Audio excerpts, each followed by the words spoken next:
After bombing Fujairah and calling it a Zionist nest, Iran has reportedly intensified fears in the UAE and left the country facing a far more alarming security environment. The UAE may have made itself the biggest target in the Gulf after exiting OPEC and backing the United States, according to critics who say its foreign policy has raised the stakes dramatically. Iran has now issued a new warning to the UAE, adding to the tension and uncertainty in the already volatile region. Amid a fresh spike in tensions, a hardline Iranian official revealed what he described as Iran's future strategy in the unfolding conflict. Mahdi Mohammadi, an advisor to Iranian Parliament Speaker Ghalibaf, also issued a warning directed at the United Arab Emirates. Mohammadi said Iran-UAE ties will not return to pre-war status, according to Iran International, suggesting that the damage to relations may be long-lasting. The claim came after Iran allegedly fired missiles and drones at the UAE amid renewed tension in the region. The alleged Iranian attack came after the US tried to break Iran's Hormuz blockade, escalating the confrontation further. However, just a day after launching Project Freedom, Trump halted the Hormuz mission, raising doubts about the American response. Mohammadi also said that time was the most effective weapon in the current conflict, framing delay and endurance as part of Iran's broader strategy. Mahdi Mohammadi argued that disrupting the enemy's timetable was a key objective, implying that slowing down opponents could matter as much as military force. Mahdi Mohammadi's comments were reported by Iran International on May 5, bringing the remarks into wider public view. Mahdi Mohammadi, advisor, Speaker of Iran's parliament, said, quote, "The most effective weapon in the current war is time.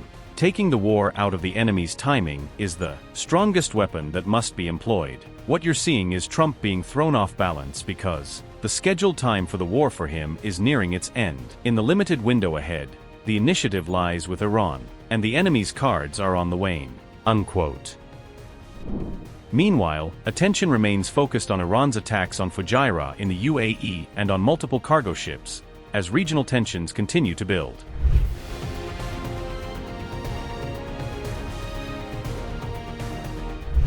The UAE president said the Israeli prime minister was among the leaders who called him to condemn Iran's attacks, showing how widely the incident has reverberated diplomatically.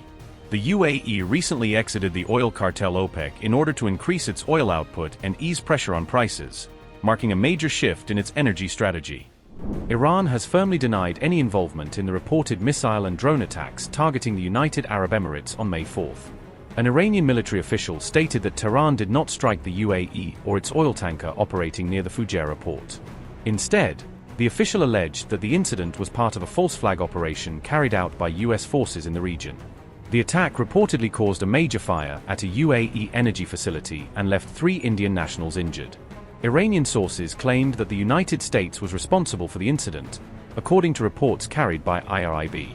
The official also asserted that there was no pre-planned Iranian operation targeting UAE oil infrastructure. Tehran further alleged that US actions and what it termed adventurism led to the large-scale blaze in the Fujairah oil zone.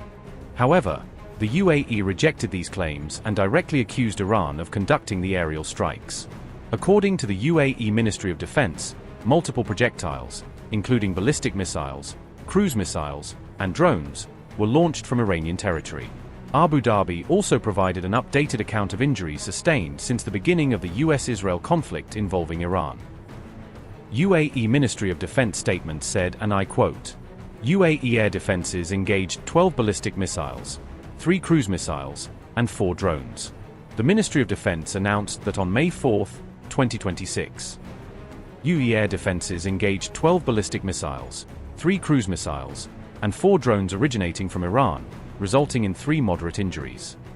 Since the start of Iran's brazen attacks on the UAE, air defenses have engaged 549 ballistic missiles, 29 cruise missiles, and 2,260 drones.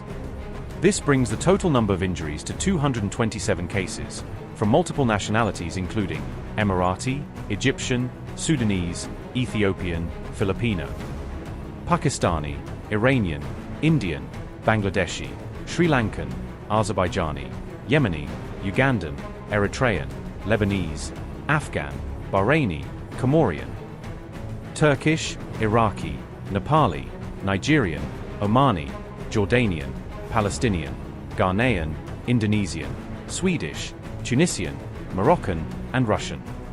The total number of martyrs also reached 3, one of whom was a civilian of Moroccan nationality contracted with the armed forces.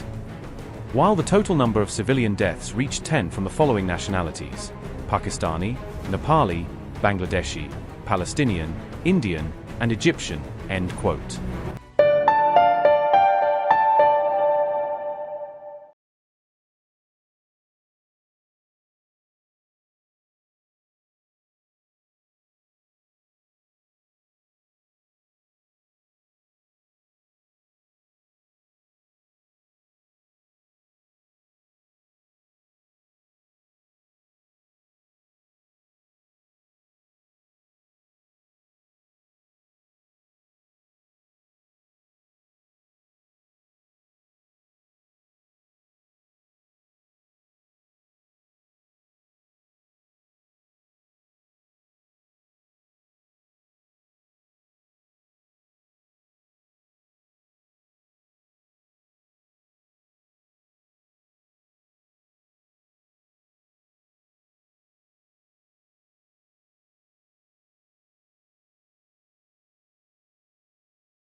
$25 crore गरीब गरीबी को परास्त करके बाहर निकले।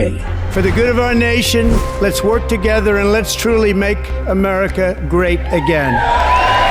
The fastest news breaks. Requested PM saying that look, you will have to speak to Putin and to Zelensky. The biggest news makers. The relationship with India is probably the most important bilateral relationship the US will have for the rest of this century. The capital delivered quite an election result today. Expert analysis.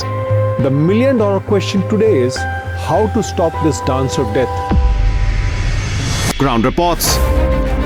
I'm standing at the crossroad of the Kumbh Mela. Behind me are more than 100 entry ghats. Long-form interviews. Exclusionary politics is reflected in Manipur case as well. You don't bother because this is a small state.